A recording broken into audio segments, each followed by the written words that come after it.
Boa noite, irmãos. Graça e paz. Amém. Abra sua Bíblia comigo em 1 Samuel, capítulo 17.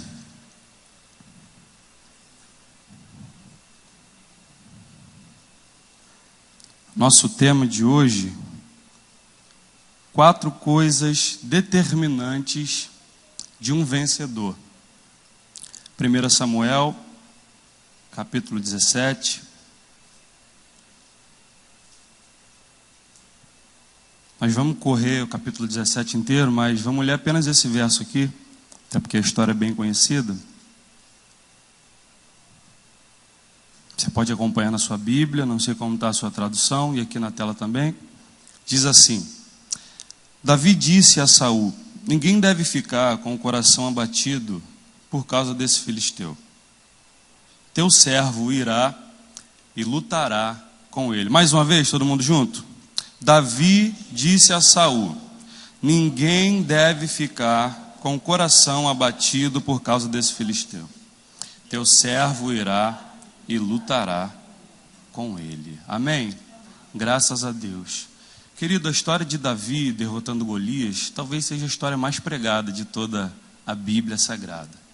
No entanto, eu quero me ater apenas ao começo, ao tempo que antecede Davi matando Golias. Capítulo 17 conta que no reinado de Saul, o exército filisteu estava forte, estava no auge da sua força, numeroso. E o povo filisteu, ele aparece na Bíblia a primeira vez no capítulo 10 do Gênesis. E de lá para cá foi notável a sua participação na historicidade bíblica. Várias vezes o povo filisteu já havia entrado no caminho do exército de Israel.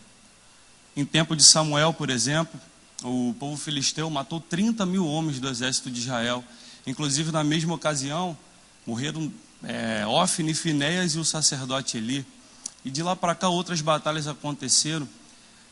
O povo de Israel pede um rei ao Senhor e Deus manda ungir Saul. Só que o reinado de Saul é marcado pela sua desobediência, de maneira que Deus se arrepende de tê-lo posto como rei. Então Deus manda ungir a Davi. E a história de Davi é uma coisa muito interessante. Talvez os irmãos estejam perguntando: a história de Davi de novo? Mas eu tenho certeza que Deus vai falar com você nessa noite. A Bíblia vai dizer no capítulo 17 que o exército filisteu acampa em um local estratégico contra os israelitas. E Saul ordena a batalha contra eles.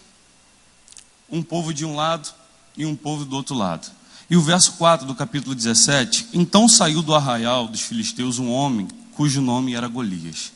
Nós já conhecemos Golias, era um homem gigantesco, com toda a sua armadura, toda a sua estrutura. E ele faz uma proposta: não são vocês filhos de Israel, servos de Israel, e eu servo filisteu? Então, para a gente evitar uma batalha gigante, vamos fazer um mano a mano. Escolhe um homem dentre vocês que possa lutar contra mim.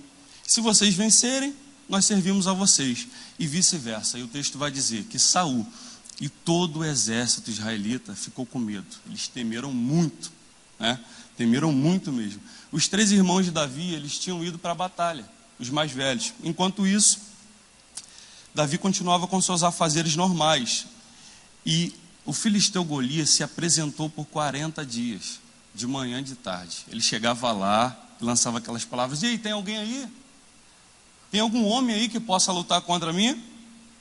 Jessé pediu que Davi pegasse os mantimentos e levasse até a batalha.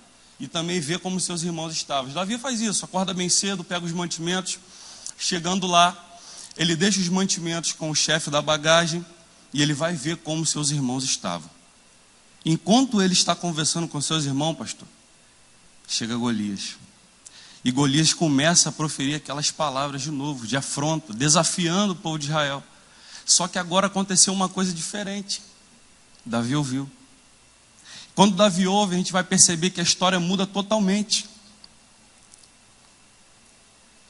40 dias sobre uma afronta direta é suficiente para qualquer um ficar com a autoestima baixa. 40 dias com o inimigo falando coisas ao seu respeito, negativas, te afrontando, te desafiando, é coisa para você perder a esperança. Aquele povo estava num momento de crise. Saul, que era o seu líder, ele estava com medo. E o povo todo estava juntinho com ele, com medo. Inclusive, irmãos, parece que tem virado hábito a gente tem vivido um tempo em que Satanás tem afrontado o nosso povo. Tem falado de notícia ruim da nossa nação, a notícia ruim sobre a nossa cidade. E acontece que a gente, sem perceber, acaba perdendo a nossa convicção de que vamos vencer. Satanás tem se levantado, assim como o exército filisteu, para nos afrontar, para lançar palavras negativas a respeito da nossa vida. Mas assim como Deus levantou Davi, Ele está levantando você nessa noite. E está levantando essa igreja também nessa nação, como agente de transformação. A primeira coisa que eu aprendo com a história de Davi é que um vencedor tem olhos espirituais abertos. Fala para o seu irmão, um vencedor, ele tem olhos espirituais abertos. Olha o que diz o texto aí. Lê aí todo mundo enquanto eu bebo água.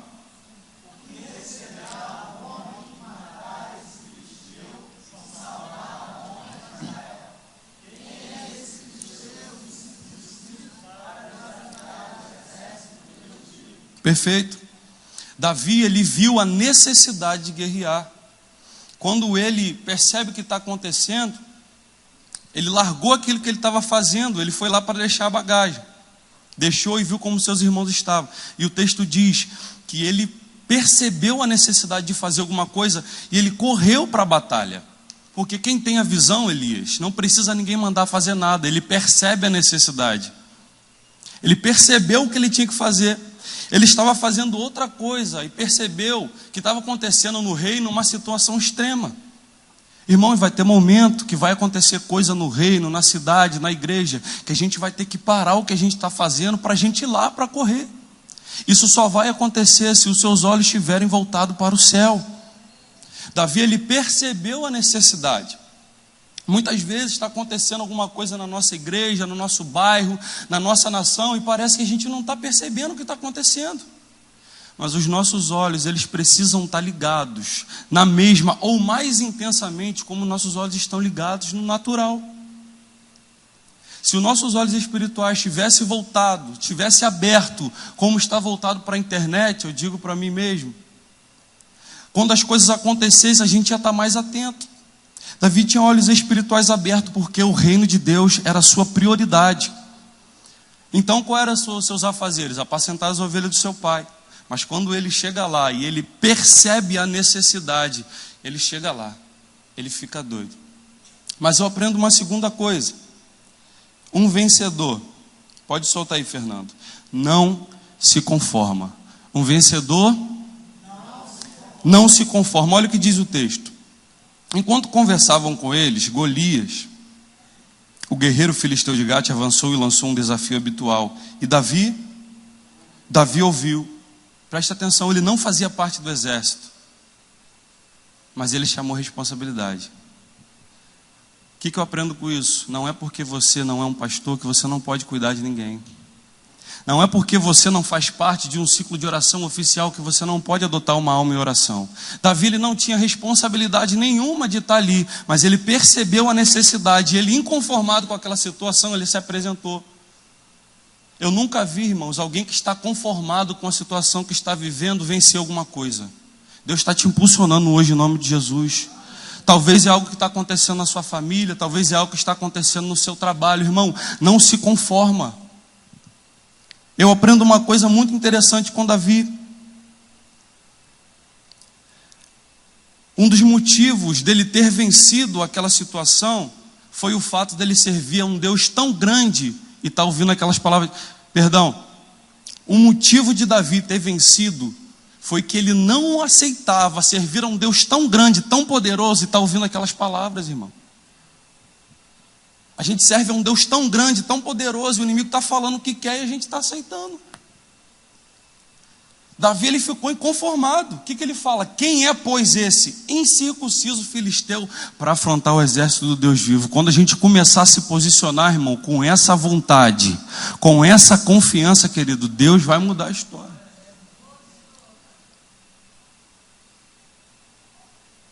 Quem é esse incircunciso filisteu? Olha o que diz esse texto aqui. Os israelitas diziam entre si: vocês viram aquele homem? Ele veio desafiar Israel.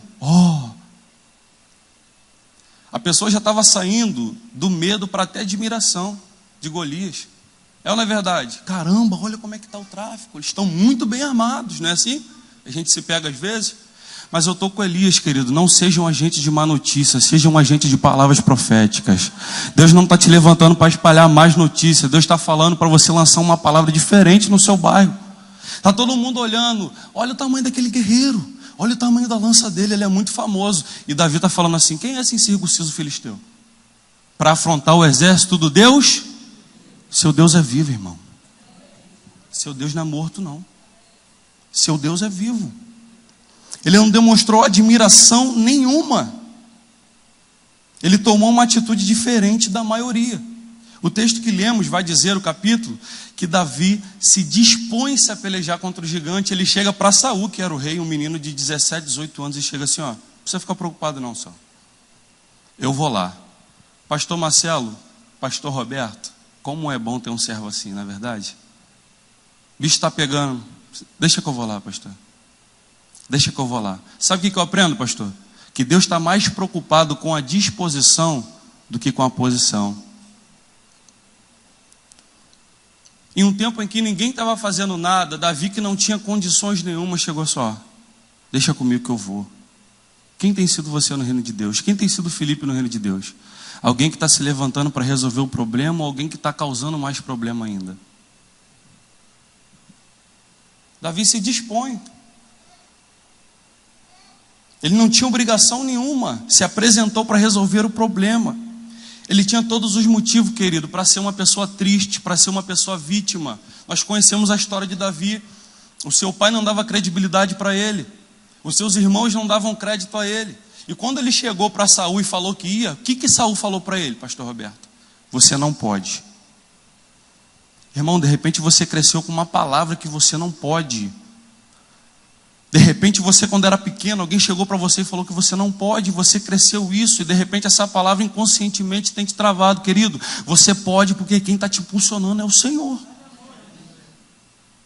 Ele não tinha condição nenhuma, ninguém o favorecia, não tinha ninguém para fazer como o pastor Marcelo fez aqui, ó. Está aqui o Felipe, gente, vamos orar. Não tinha ninguém, estava todo mundo contra ele.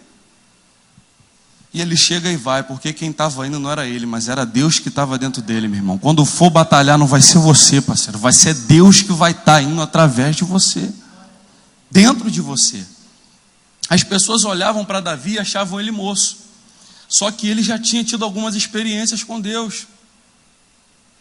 Ele falou: não, você não pode ir. Ele falou: não, eu posso, eu vou. O teu servo já matou um leão, já matou um urso. Meu irmão, aquelas coisas que você já viveu, aquelas pequenas experiências vai servir para que algo grande, quando chegar na sua vida, você vença também. Porque tem coisa que a gente passa e ninguém vê. Então, quando a gente chega diante de um grande problema, as pessoas falam: você não pode. Mas você fala: não, eu posso sim, porque Deus já deu vitória antes. Então ele chegou e falou: não, eu já matei o urso. A maioria das pessoas se acovardam diante de um problema, e a minoria vê como uma oportunidade. Foi o que o pastor Marcelo falou aqui. Esse tempo que nós estamos vivendo é uma oportunidade de clamar, é uma oportunidade de se unir, é uma oportunidade de melhorar o relacionamento com Deus. Um problema tão grande assim poderia parecer que é te matar, mas é para te exaltar, amém? É para te exaltar. Quem não defende causas pequenas, não defende causas grandes. É ou não é verdade? Então aquilo que aconteceu com Davi, quando ninguém estava vendo, gerou para ele oportunidades grandes. Meu irmão, quando Deus te dá algo pequeno para você fazer, faça com excelência, porque isso aí é o trampolim para uma grande coisa. Quem pegou? Ele pegou aquilo. Ele defendia com um incidente quando ninguém estava vendo. Estava só ele no vale, um leão e uma ovelha. Mas ele cuidava daquilo ali como se fosse a oportunidade da sua vida. Pequenos atos de obediência em oculto, podem gerar grandes oportunidades em público. É ou não é verdade? Agora tem uma coisa: Golias era muito mais velho que Davi. Davi tinha 17, 18 anos de idade. E é possível, não posso afirmar, que quando Davi nasceu, pastor Roberto, Golias já era guerreiro há muito tempo. o que Davi tinha de idade, Golias tinha de guerra. O que é isso, Felipe? Tem coisas que aconteceram na sua vida, problemas existentes hoje na sua vida, preste atenção nisso aqui, que existe antes de você nascer. Quando Davi nasceu, Golias já existia e já causava problema. De repente, na sua casa, na sua família, tem um problema que já existe antes de você nascer. Mas Deus separou o seu tempo para resolver. Filipe, mas eu nasci agora, não tem nada a ver, isso é coisa dos meus avós, não interessa. Deus separou o seu tempo para te exaltar, em nome de Jesus. É assim, irmão. Mas eu aprendo mais uma coisa. Um vencedor, ele confia em Deus, em qualquer circunstâncias. Olha o que diz o texto. Lê aí para beber mais uma água.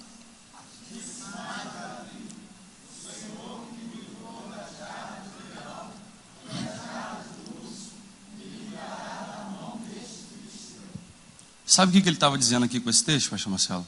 Que Deus não muda. O mesmo Deus que me fez prevalecer, meu irmão, eu vou te dar 30 segundos para você lembrar quantas vezes Deus já fez você prevalecer. Tem gente aqui, mãe, que não era nem para estar aqui hoje, que era para ter morrido. É ou não é, Robin? Tem gente que está aqui só porque Deus interviu divinamente. Irmão, Deus já fez tanta coisa para você que você não consegue nem listar aqui agora. Deus estava dizendo, o mesmo Deus que me fez prevalecer lá, vai me fazer agora, porque o meu Deus não muda, o meu Deus é imutável. Meu Deus, o meu Deus não muda. Meu irmão, o mesmo Deus que vem fazendo você prevalecer, passando por toda essa dificuldade, nesse gigante agora, pode ser o tamanho que for, o que for, Deus vai fazer você prevalecer. Porque Deus não muda. Porque a gente tem uma mania de achar, né? Sempre que Deus muda, ou até mesmo que Deus é menor do que o nosso gigante. Mas Deus não muda, Deus é vivo, Deus é grande, querido. Não interessa. E pronto, acabou. O que você está passando, o que você passou, o que falaram a seu respeito, Deus não muda. E Ele vai fazer você romper. O verso 38, Saul vestiu Davi das suas vestes. Mas Davi foi com o que ele tinha. Ele vestiu toda aquela armadura em Davi. Davi falou, não cabe em mim, não consigo andar. Saul pensou que estava ajudando ele. Mas Deus não quer que você faça com aquilo que é dos outros. Deus quer que você faça com aquilo que você tem. Mas Filipe, eu não sei orar ainda. Ora do jeito que você sabe. Filipe, eu não sou tão bom em fazer isso aqui. Faz do jeito que você sabe, irmão. Mas Filipe, eu não sou pregador ainda. Não quer dizer que você não possa fazer uma casa de paz por isso, irmão. Deus está te capacitando. Porque Deus vai potencializar o seu pouco e vai fazer virar muito. Deus não está preocupado com isso. Ele quer a sua disposição. Naquele momento, as posições não serviram de nada. Deus levantou um pequeno. Pela lógica natural, Davi morreria. Mas pelo Espírito realizamos coisas impossíveis. A unção, ela serve para você fazer aquilo que você não faria, para você conquistar aquilo que não conquistaria e se tornar aquilo que você jamais se tornaria. Quem está te impulsionando, meu irmão, não é você mesmo, é Deus. Quando você botar na sua cabeça que é Deus que está dentro de você, querido, esse gigante vai ficar pequeno. Agora olha para cá. Quem que era o campeão, guerreiro, valente, famoso de guerra? Davi ou Golias? Quem que era o valente que todo mundo ficou com medo? Golias. Depois que Davi matou Golias, quem que passou a ser o valente? Quem que passou a ser o guerreiro, famoso, campeão? Meu irmão, o seu problema pode até ser muito grande, mas quando você vencê-lo, o seu tamanho vai ser maior do que ele era. Oh, glória a Deus. Pegou, meu irmão? E por último, o vencedor, ele vence para a glória de Deus. Olha o que diz o texto. Hoje mesmo o Senhor o entregará nas minhas mãos, e eu o matarei, cortarei sua cabeça. Hoje mesmo darei os cadáveres do exército filisteu às aves do céu e os animais selvagens, e toda a terra saberá que há Deus em Israel. Isso que você está pedindo para Deus, em primeiro lugar, tem que glorificar o nome dEle. Quando a sua oração pelo seu trabalho for para que Deus seja exaltado em primeiro lugar, vai acontecer. Porque quem está falando não sou eu, quem está falando é a palavra. Quando Deus te dá alguma coisa, isso deve glorificar o nome dele. Fala isso de novo. Quando Deus me dá alguma coisa,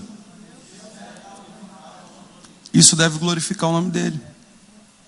Existem situações e barreiras que vêm para nos despertar como guerreiros.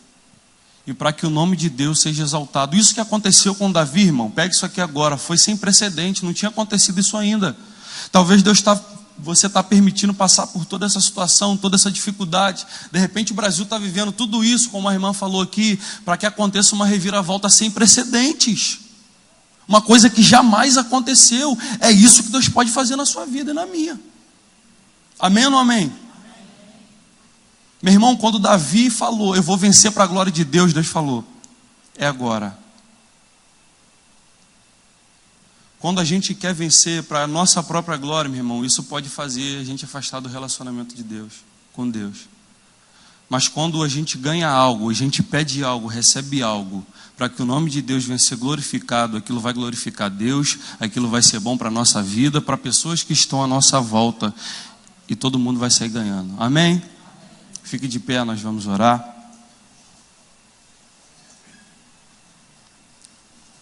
E assim prevaleceu Davi contra o filisteu, com uma funda, com um estilingue, uma seta de soro, João. Foi assim que ele venceu. Pai, nós queremos te agradecer por essa palavra, porque o Senhor é maravilhoso, Pai. E nós cremos, ó Pai, no que ouvimos, Senhor, porque foi o Senhor que falou conosco, foi a tua palavra, Pai. Nós cremos, Senhor, que esse gigante que tem nos assolado, tem nos afrontado, só se levantou para ser derrubado, para que o seu nome venha ser glorificado na nossa vida, Pai. Nosso bairro é teu, nosso país é seu, e a nossa vida é tua, Pai. Então que o Senhor, Pai, nos impulsione, Pai, nos encoraje, e que essa palavra, Pai, venha, ó Pai, mexer com o nosso coração, para que venhamos, ó Pai, a não ser como a maioria, mas como Davi, que toma uma atitude diferente, de disposição. Nós oramos agradecidos, Senhor, em nome de Jesus. Amém.